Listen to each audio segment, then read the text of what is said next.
여러분 혹시 사흘대전이라는 말을 들어보신 적이 있습니까? 지금으로부터 약 5년 전 정부는 광복절을 맞이하여서 이 광복절이 주말인 관계로 8월 17일을 임시 공휴일로 지정한 적이 있었습니다. 그래서 토요일 15일 광복절부터 16일 주일 그리고 17일 월요일까지 해서 사흘간 쉴 수 있도록 만든 적이 있었습니다. 그때 언론에서 광복절 사흘간의 황금 연휴라는 제목의 기사를 내보냈었는데요. 그러자 이 기사를 본 많은 사람들이 게시판에 왜 3일을 쉬는데 사흘이라고 하느냐라고 하는 그 댓글에 잇따른 것입니다.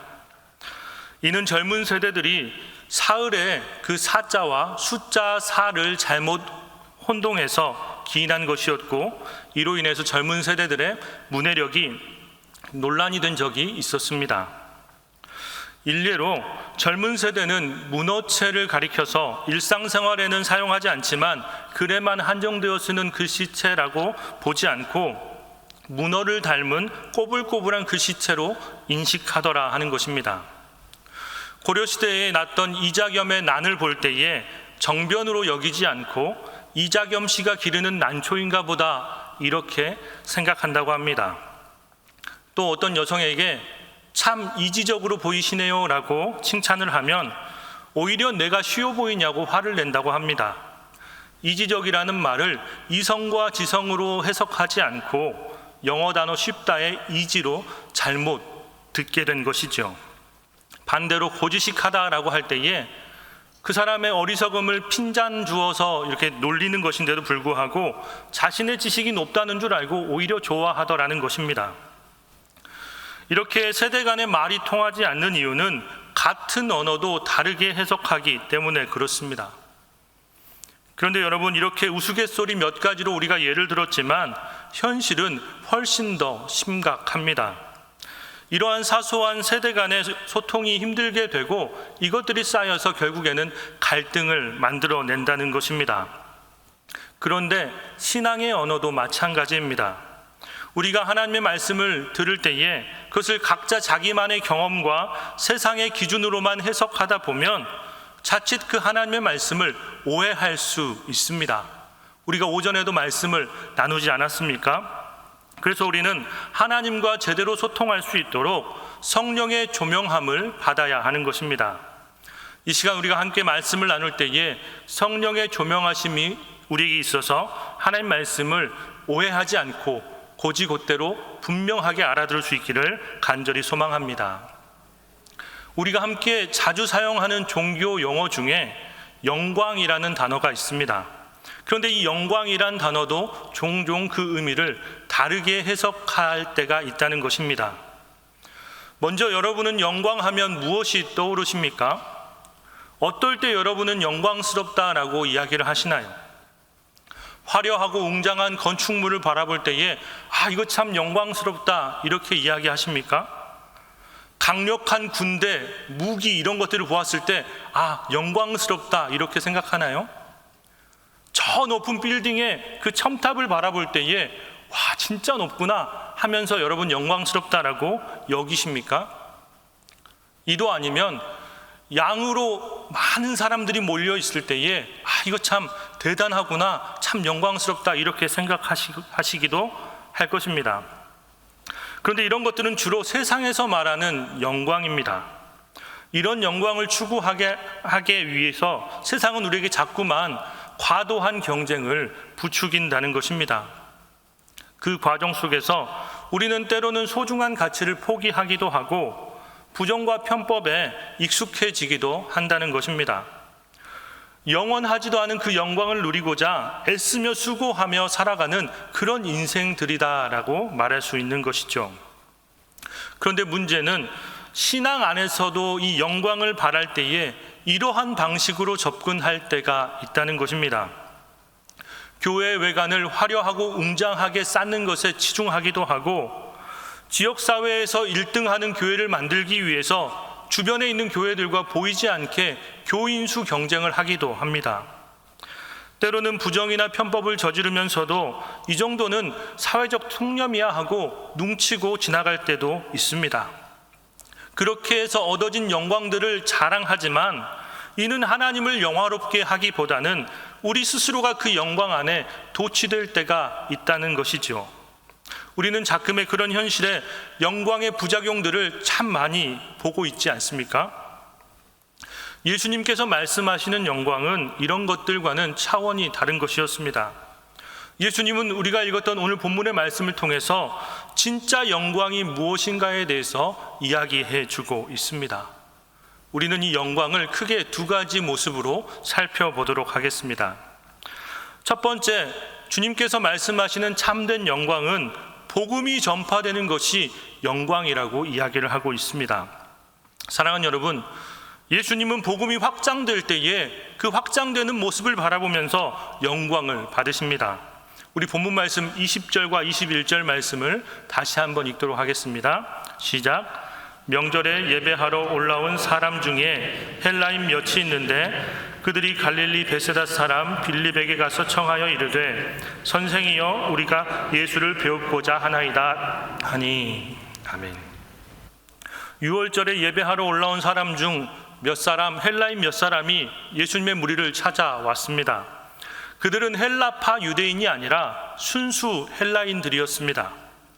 이 말인즉슨 복음이 유대인들에게만 허용된 것이 아니라 그것이 확장되어서 헬라 지역에도 전파되고 있었음을 이야기해 주는 것입니다.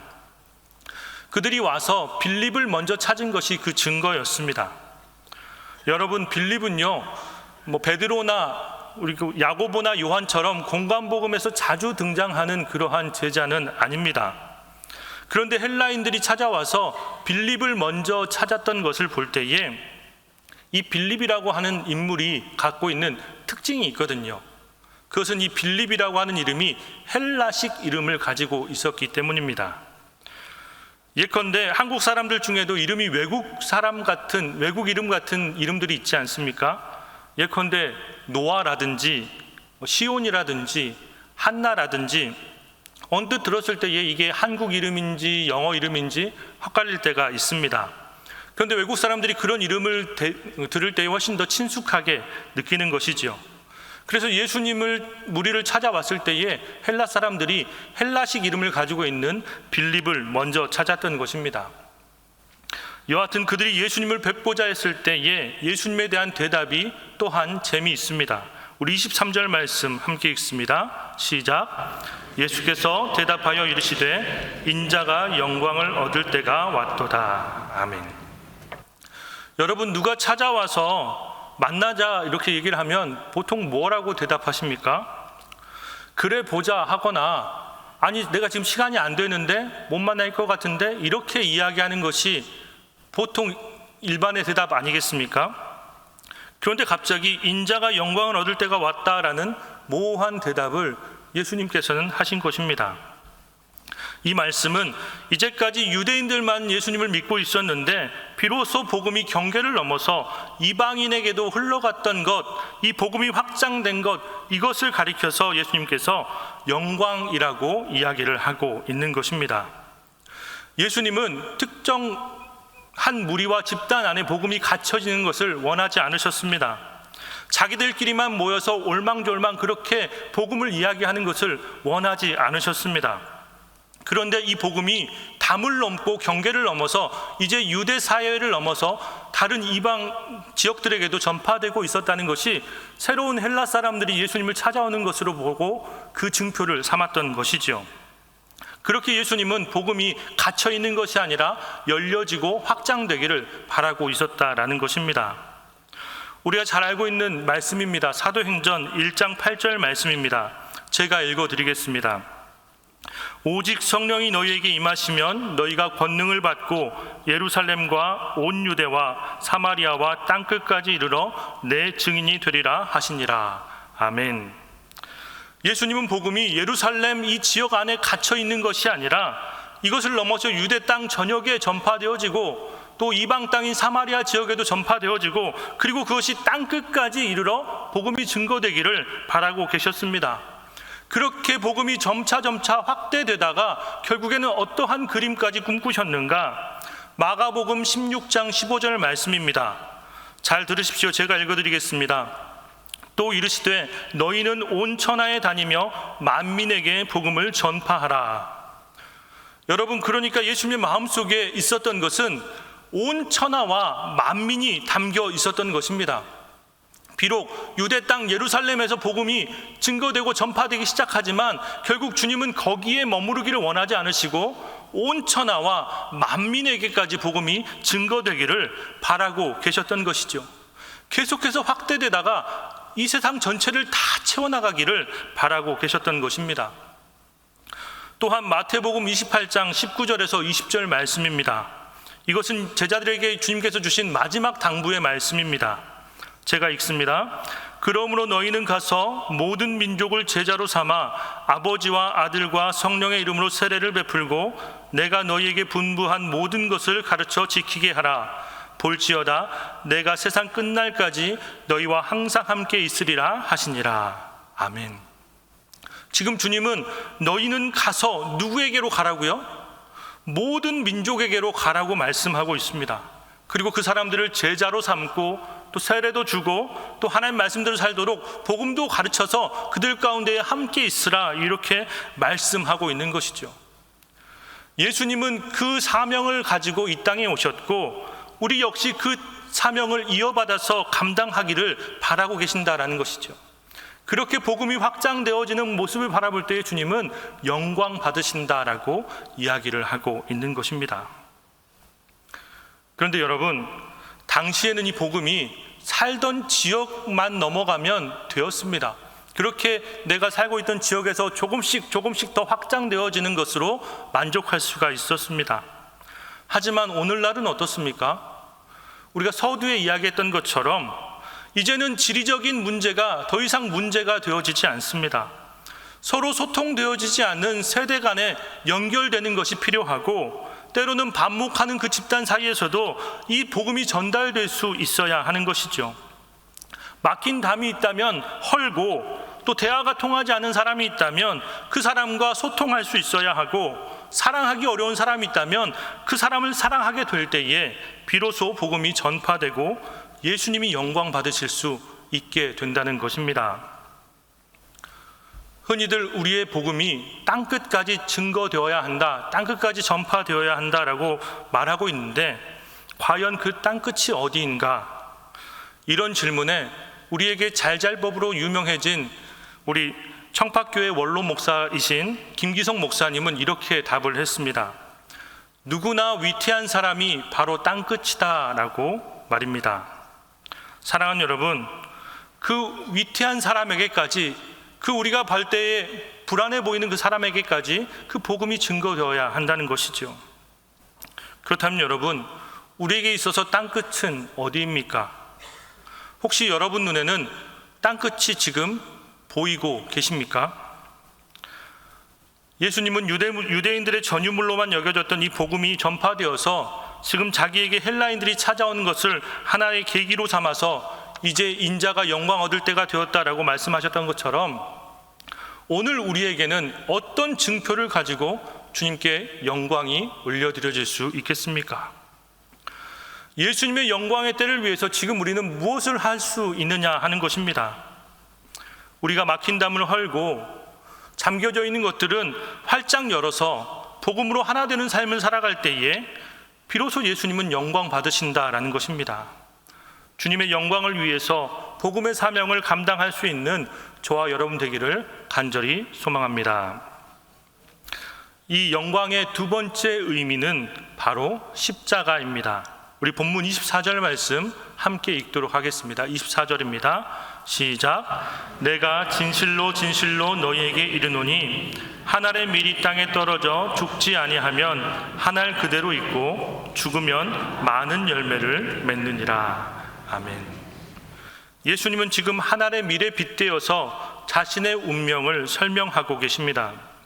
한 알의 밀이 땅에 떨어져 죽어야 비로소 많은 열매를 맺을 수 있듯이 예수님도 십자가를 지셔야 모든 사람들이 구원을 얻게 된다는 것입니다. 예수님은 이를 위해서 이 땅에 보냄을 받았고 이 사명을 다 마쳐야 다시 하나님께로 돌아갈 수 있는 것이죠. 그러므로 예수님에게 있어서 이 영광의 때라고 하는 것은 자신의 사명을 다 완수하고 다시 하나님께로 돌아가는 것에 있다는 것입니다. 여러분, 미션 임파서블이라든지 007 제임스 본드 같은 이런 첩보 영화를 보게 되면 주로 그 영화의 끝장면이 어떤 장면으로 끝이 납니까? 주인공이 온갖 어렵고 힘든 미션을 다 완수한 다음에 헬기를 타고 석양을 뒤로 한 채로 탁 엄지척하면서 고국으로 돌아가는 장면들이 보이지 않습니까? 이게 바로 영광의 모습이다라는 것입니다. 자신이 할 일들을 다 마친 후에 이제 고국으로, 본국으로 돌아가는 그 모습 말입니다. 예수님도 이 땅에서의 사명을 다 완수하고 하나님께로 돌아가는데, 그러기 위해서는 이제 주님은 십자가를 지셔야 하는 것입니다. 그때 십자가는 고난이지만 영광으로 가는 과정이기도 하는 것입니다. 그러므로 예수님께서 바라시는 영광은 고난을 통과하는 것입니다. 고난과 영광이 따로 있는 것이 아니라 하나의 세트로 같이 있는 것이지요. 이 고난을 통과해서 영광으로 나아갈 수 있는 것입니다. 사랑하는 여러분, 예수님은 하늘의 밀이 되어서 땅에 떨어져 죽으셨습니다.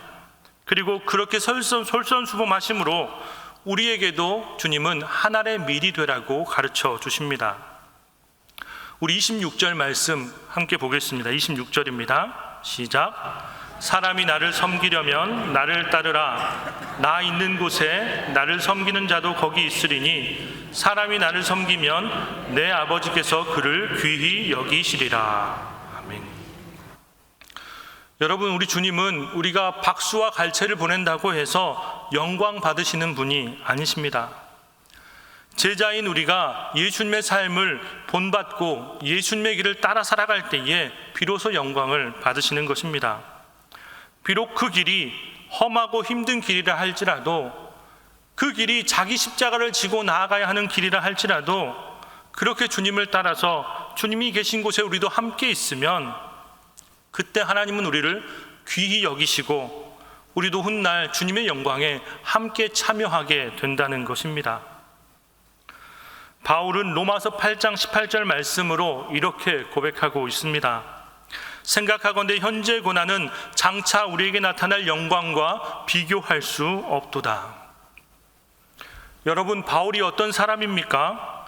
그는 이방인의 사도로 복음을 전하기 위해서 온갖 고난을 마다하지 않은 사람이었습니다.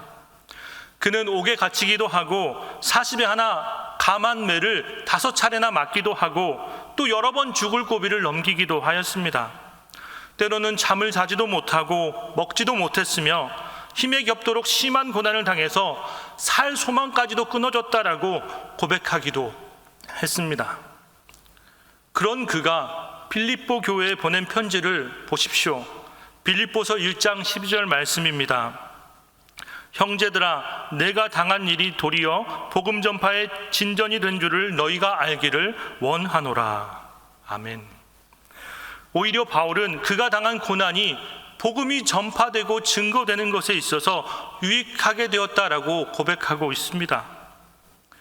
바울은 그 모습을 바라보았던 것이죠. 또 고린도후서 4장 17절에서 18절까지입니다. 우리가 잠시 받는 환난에 경한 것이 지극히 크고 영원한 영광에 중한 것을 우리에게 이루게 함이니 우리가 주목하는 것은 보이는 것이 아니요 보이지 않는 것이니 보이는 것은 잠깐이요 보이지 않는 것은 영원함이라. 아멘. 바울은 자기가 당한 이 고난이 나중에 누리게 될 그 영광에 비할 때에 지극히 가벼운 것이다라고 이야기하면서 영원한 영광에 주목하라라고 이야기하고 있는 것입니다. 사랑하는 여러분, 바울의 이러한 고백은 우리에게 큰 도전을 안겨주고 있습니다. 과연 우리는 예수님의 십자가를 위해서 어떠한 고난을 당해야 하는가 되돌아보게 하는 것이죠. 혹시 고난 없이 주님 앞에서 환호하며 박수만 치는 삶을 살고 있지는 않습니까? 그런 사람들은 예수님을 잘 믿는 것 같지만 결국 주님께서 십자가를 질 때에 모두 떠나가고 말았습니다. 그러므로 오늘 본문 26절에서 말씀하고 있는 것처럼 나 있는 곳에 나를 섬기는 자도 거기에 있다라는 그 말씀에 주목하십시오. 우리는 예수님과 기쁠 때나 슬플 때나 함께 하는 자가 되어야 하는 것입니다. 그렇다면 여러분은 한 알의 밀이 되어서 어디에 떨어지시겠습니까? 아마 처음 우리가 살펴본 것처럼 복음이 필요한 그 땅끝에 떨어져야 한다라고 생각하실 것입니다. 우리는 땅끝으로 나아가야 하고 그곳에 떨어져야 합니다. 우리가 읽었던 성경에서 예수님께서 떨어진 그 땅에 대해서 특정하고 있지는 않지만 영어 성경으로 볼 때 그 땅을 the earth, 지구 혹은 the ground, 아주 넓은 땅 이렇게 번역하고 있습니다. 또 헬라어로는 게라는 여성형 명사를 사용하면서 그 땅이 갖고 있는 특성을 이야기해 주고 있습니다. 한 알의 밀이 땅에 떨어졌을 때에 그 떨어지고 나면 그 땅은 그 밀알의 열매를 마치 갓난아이를 품은 어머니처럼 잘 안아서 크게 성장시키고 많은 열매로 되돌려 준다라고 하는 것입니다. 그러면 여러분, 우리가 땅을 바라볼 때에 너무 땅 걱정하지 마십시오. 내가 여기 떨어져도 될 땅인가? 떨어지면 많이 아프겠지? 힘들겠지? 고민하지 마십시오. 과감하게 떨어지십시오. 오직 우리를 자라나게 하시는 분은, 또 열매를 맺게 하시는 분은 하나님이심을 기억하십시오. 복음이 필요한 곳이 있다면 그곳으로 가서 떨어져 죽으십시오. 그럴 때에 주님께서 영광 받으신다는 것입니다. 오늘 말씀을 정리하겠습니다. 우리는 참된 영광이 무엇인가에 대해서 함께 살펴보았습니다. 세상은 화려하고 힘이 있고 숫자가 많아지는 것을 영광이라고 이야기하지만 예수님께서 말씀하시는 영광은 전혀 차원이 다른 것이었습니다. 그것은 복음이 전파되는 것에 있었습니다. 이 복음이 경계를 넘어서 이방인들에게 증거가 되고 또 오늘날과 같이 세대와 진영을 넘어서 이 막힌 담을 뛰어넘을 때에 주님께서는 비로소 영광 받으신다는 사실을 기억하십시오. 또한 참된 영광은 십자가를 지는 것입니다. 한 알의 밀이 땅에 떨어져 죽어야지만 많은 열매를 맺듯이 예수님은 십자가를 지심으로 우리에게 복음이 무엇인지 보여주셨습니다.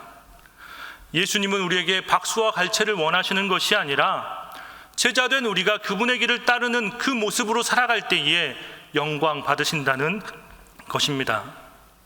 그러므로 사랑하는 여러분, 오늘 우리에게 주어지는 과제는 분명합니다. 복음이 필요한 땅끝으로 나아가십시오. 그리고 한 알의 밀처럼 땅에 떨어져 죽으십시오.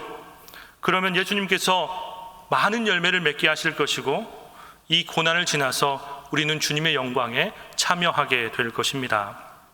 바라기는 우리 모두가 담을 넘어 복음을 확장하고 하나님의 밀알이 되어서 십자가의 길을 따르는 참된 제자로 살아갈 수 있기를 소망합니다. 기도하겠습니다.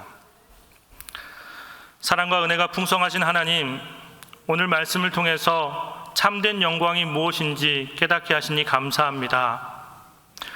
세상이 말하는 화려하고 일시적인 영광이 아니라 복음이 전파되고 십자가의 길을 따르는 삶 속에서 참된 영광이 있음을 알게 하시고 우리도 예수님처럼 하나의 밀이 되어서 땅에 떨어져 많은 열매를 맺는 삶을 살게 하옵소서. 땅끝까지 복음을 전하는 사명자가 되게 하시고 기쁠 때나 고난의 때나 언제나 주님만을 따르는 제자가 되게 하여 주옵소서. 우리의 삶이 예수님의 영광을 드러내는 선한 도구가 되기를 원하오며 예수님의 이름으로 기도하옵나이다. 아멘.